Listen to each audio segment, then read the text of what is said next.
ఇక ప్రభుత్వం రుణమాఫీ డ్రామాలను బీఆర్ఎస్ నేత ఆర్ఎస్ ప్రవీణ్ కుమార్ ఎండగట్టారు. తెలంగాణ వ్యాప్తంగా సంబరాల పేరుతో కాంగ్రెస్ నేతలు కార్యకర్తలు నానా హడావిడి చేస్తున్నారని విమర్శించారు. బీఆర్ఎస్ పాలనలో 2 సార్లు రైతు రుణమాఫీ చేసినా ఎక్కడా ఆర్భాటం చేయలేదన్నారు. 6 గ్యారంటీల పేరుతో అధికారంలోకి వచ్చిన రేవంత్ రెడ్డి ప్రభుత్వం వాటి అమలును మాత్రం పట్టించుకోవడం లేదని ఫైర్ అయ్యారు. ఇక గ్రూప్ 2 పరీక్షలను వాయిదా వేసిన సర్కార్ పోస్టుల పెంపుతో పాటు నిరుద్యోగుల ఇతర సమస్యలపై ఎలాంటి ప్రకటన చేయడం లేదని ఆగ్రహం వ్యక్తం చేశారు. సూర్యాపేట జిల్లా మఠంపల్లి మండల కేంద్రంలో బీఆర్ఎస్ పార్టీ రాష్ట్ర నాయకురాలి నర్ర నిర్మల తండ్రి పెద్ద కర్మకు హాజరైన ఆర్ఎస్ ప్రవీణ్ కుమార్ వారి కుటుంబ సభ్యులను పరామర్శించారు. ముఖ్యంగా మన హుజూర్ నగర్ ప్రాంతంలో మరి చాలా ప్రాంతాల్లో రైతు రుణమాఫీ అని చెప్పేసి కాంగ్రెస్ నాయకులు ఫేక్ సంబరాలు జరుపుకుంటున్నారు.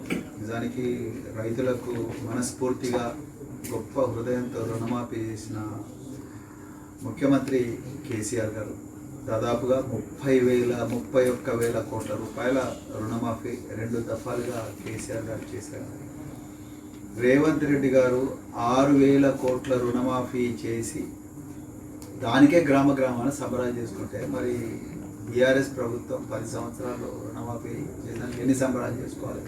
రైతు బంధు దాదాపుగా 50,000 కోట్ల రూపాయల రైతు బంధు ఇచ్చింది, దానికి ఇంకా ఎన్ని సంబరాలు చేసుకోవాలి? సో వీళ్ళు ఇంకా అసలు రుణమాఫీ చేయనే లేదు. బ్యాంక్ వాళ్ళందరూ కూడా ఇప్పుడు ఏమంటున్నారు, మీరు 4 లక్షలు లోన్ తీసుకుని ఉంటే మీరు ఆ 2 లక్షల రుణమాఫీ ఎప్పుడు చేస్తామంటే మీరు మిగతా 2 లక్షలు కడితేనే ఈ 2 లక్షల రుణమాఫీ చేస్తామని చెప్పేసి బ్యాంకులు కండిషన్లు పెడుతున్నట్టుగా చాలా చోట్ల కూడా రైతులు చెప్తా ఉన్నారు.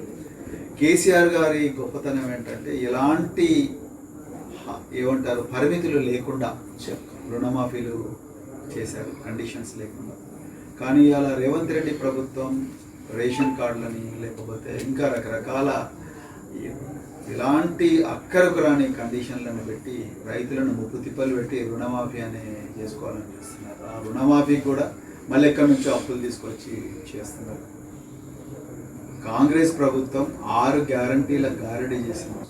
సో అలవిగాని హామీలు ఇచ్చి అమలు చేయలేని అబద్ధాలన్నీ కూడా ప్రజల ముందర ప్రజల ఓట్లు గుంజుకున్నారు. కాంగ్రెస్ పార్టీకి ఇలా రాష్ట్రాన్ని పరిపాలించే నైతిక హక్కు వాళ్ళు కోల్పోయారు. కేవలం ప్రకటనలకు మాత్రమే అయింది. మరి ఆనాడు కేసీఆర్ గారు రాష్ట్ర వ్యాప్తంగా ప్రకటనలు ఇస్తే విమర్శించిన రేవంత్ రెడ్డి గారు ఇలా రైతుల రుణమాఫీ గురించి మళ్ళీ ప్రకటనలు మొత్తం అన్ని న్యూస్ పేపర్స్కి ఇచ్చుకున్నారు. మరి ఇప్పుడు వారిని ఏమనాలి?